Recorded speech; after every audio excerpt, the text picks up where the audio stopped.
And somehow, we seem to also be buying into all this falsehood. Sometimes I imagine when you see people celebrating when they are failures, it's only someone who doesn't really know what's going on that want to believe or want to pray for his country to fail. Forgetting the fact that if your country fails, which means you have equally failed. And if your security forces fail, especially your armed forces, I don't know which country you will have to stand with.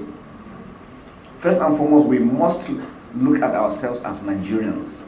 And nobody will change Nigeria if not Nigerians. If you sit down to think that any other person will come from somewhere and liberate your country, then you should think twice. So that is why it's very important for the citizens, renewed agenda citizens. Citizens make up the country, and it is citizens that will uplift the country to where they want it to be. If we do not do that, then the country will continue to fail. But this country will not fail, because God has blessed this country. If you remember some years back, some countries have predicted that 2015 Nigeria was going to pack up. This is 2025, 10 years later, we're still standing strong and still moving forward. We will continue to shame all those that don't mean us well. I'm standing here today because I have the privilege of being born in Nigeria. I had the privilege of attending my primary secondary school in Nigeria. I went to Nigerian Defense Academy.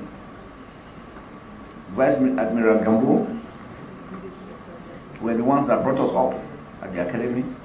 When we graduated from MBA, we met generals like Lieutenant General Buratai.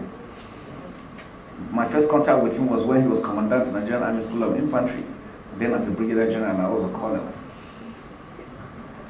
Gradually he became the chief of army staff and developed and expanded the Nigerian armed forces because of commitments. I think people don't really understand that the military is a family.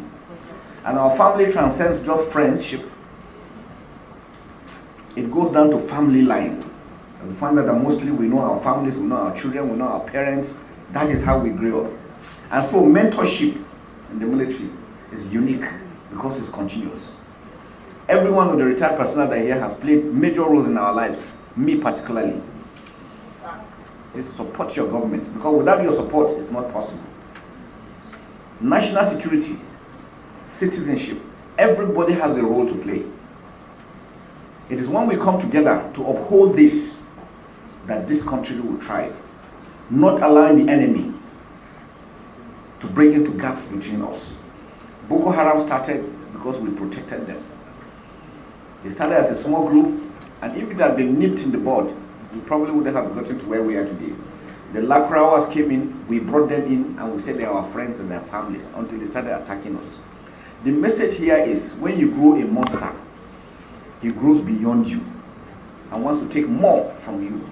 So we must learn to say no to monsters. Any evil one that means by planning any evil against this country must never ever be supported, because it is the silence of the majority that gives them that opportunity to grow to who they become. The people must be part of the solution. I always want to remind people that the citizens, that the terrorists survive within the communities. If we allow them, they will thrive. If we disallow them, they will never survive. First and Second World War was very clear. When citizens stood up against the enemy, they didn't give them food, they didn't give them fuel, because sometimes you sit down and think, 16 years we'll be fighting Boko Haram, how have they been surviving? Who has been funding them? These are questions we should ask ourselves. Where are they getting the fuel they're getting? They're getting from us. We have commercial drivers that will go and take full tank, go out, go and siphon fuel and give them. Sometimes they have pre-arranged locations. They siphon fuel in jerrycans, dig holes and drop in and phone them and tell them where the fuel. These are the people that keep them going. So why are we doing this to ourselves? What is the motive? Are you going to be happy if your country fails? You want to be a refugee or an IDP somewhere else? Those are questions we must be able to ask and answer. This is why forums such as this are invaluable. They provide a platform for citizens to receive first-hand information from government and security practitioners. Such transparent engagement not only build trust, but also counter the void often filled with misinformation, disinformation, and propaganda. At the time when sentiments and perception shape reality, it is vital that we dominate the narrative with facts, clarity, and sincerity. Citizens must hear directly from their leaders, not through distorted third-party sources. Like I said, not many people are happy that Nigeria is still standing strong today. And we seem not to realize that. A lot of people wish us bad, wish that we have disintegrated for their own selfish interests, and we must not allow that. The media environment in Nigeria has changed drastically. The rise of new media has democratized information access and also created opportunities for hate speech, dissent, and manipulated narratives to flourish. Social media. If you notice, most of the videos are being peddled are videos of old or maybe some other countries, and they make it look as if it is true or it is recent. And sometimes we carry it hook, line, and sinker. And the next thing is everybody is insulting, attacking the government or attacking the security forces. Gentlemen, they need your support. Men work on support from the citizens because that is where they get their morale from. If the morale of your troops fails, they will never be able to do their work. And that's why it's important that for whatever we do, we should pray for them, we should support them, we should commend them. They are humans just like every other person. They have families. If we show you pictures of personnel, they have lost breadwinners, lost limbs, lost everything, eyesight, just to defend this country.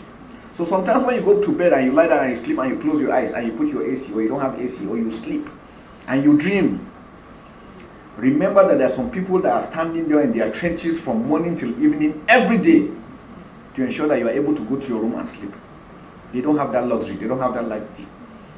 We must always remember that it is critical and important that we support them to do what they are doing, because they are standing guard for us to be able to enjoy the democracy we're enjoying, and that is very critical. The proliferation of information sources means we must act with urgency to counter harmful content with timely and accurate messaging. Sometimes when you see our reportage, it looks as if we're happy when troops are killed. When we achieve success, it goes quiet. But once a soldier or somebody is killed or something, you will see the flashes. So the tendency is, who are you doing that for? Always remember that if your security forces fail, you don't have a home. You'll be a refugee in somebody else's country. And I don't know if that is what you are praying for. So we must ask ourselves those questions. We in government and the security agencies must seize opportunity, conventional and digital media as tools of truthfully informing Nigerians about security development, especially during times of crisis. And that is why, since we came on board, we have been open. We have never shied away when we make mistakes. We allude to it and we make a redress. We take action and try to prevent in future, because we are human beings. The good, the bad, and ugly exist everywhere. And remember, we recruit for the society. So we're not recruiting angels. We are recruiting Nigerians. So they will come with the baggage. But the system has a way of identifying them and prosecuting them so that they don't give us bad names. And that's why it's important. Nigerians are security, especially during times of crisis, of course. Such communication must be weighed against what is permissible under national security. But it is possible and necessary to strike a balance. Sometimes when you get information and you divulge so early, you might be aiding the enemy unknowingly, thinking that you are looking for front page news so that your editor will give you probably extra bonus, but you are selling your country. So you must always sit down and discern. This information, is it true? Is it timely? Is it when to be released? But have you also clarified about it? Indeed, Nigerians have many questions, some tough, some emotional, some simply seeking clarity. These questions reflect their concern, curiosity, and deep interest in the progress of our nation. That in itself is a strength we must harness. I therefore congratulate the esteemed panelists who will speak today. You have a challenging task ahead of you, but I'm confident that you possess the expertise, wisdom, and courage to engage sincerely. Security remains the most talked about topic across households and media platforms, which makes the expectation from this gathering very high. Now the question we ask ourselves, how did we get to where we are? We remember some years back, even as junior officers, when we want to travel, we travel at night because we have nothing to be afraid of. How did we allow ourselves to get to where we are? It's a collective responsibility. It's not a matter of pointing fingers at any other person. We all went to sleep when things started falling until where we are today. So if we want it to stop, then we have to walk back to how it's supposed to be. I look at the aspect of looking at Nigerians. Firstly, we must learn to love one another. We must learn to love our country. It's only in Nigeria, sometimes you hear when something happens, Nigeria is bad, Nigeria is terrible, we're this, we're that. Go to other countries and see what happens. Where everybody protects its sovereignty, we move ahead. So these are aspects that we should look at. I look at the aspect of good governance, which is critical. Dividends of democracy, local government autonomy. These are aspects that will help in securing our country. Because if you have a state with 20 local governments and you have 20 local government chairmen working, insecurity is localized. They would individually be able to deal with the security situation within their local government before it comes to the collective as a state. These are aspects that we have to look at. Do we have a comprehensive database as Nigerians? We need a census that will capture every Nigerian in the world, not only in Nigeria. If you go abroad and you do the crime, you will easily be caught. Why? There's a database to fall back on. If they get your picture or your fingerprint or your signature or anything about you, you could be traced. That makes it a lot easier. Do we have that now? Border management is very critical. I've had countries, because of the level of insecurity they had to fence their borders. I know sometimes when you mention, people say, no, it's not, it's impossible.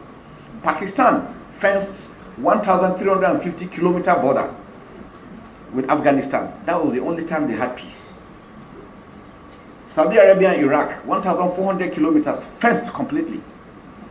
Can we start thinking of fencing our borders? We have 1,500 kilometers with Niger Republic, 1,900 kilometers with Cameroon. Chad is there. All over us, surrounded by Francophone countries, and the Sahel is heating up. Gentlemen, if we don't do anything, when the Sahel falls, it is Nigeria that everybody is interested in. Because they believe Nigeria is huge, Nigeria is big, Nigeria is rich. And that is what we should start thinking about. How do we secure fully and take control of our borders? It is critical for our survival. It is critical for our sovereignty.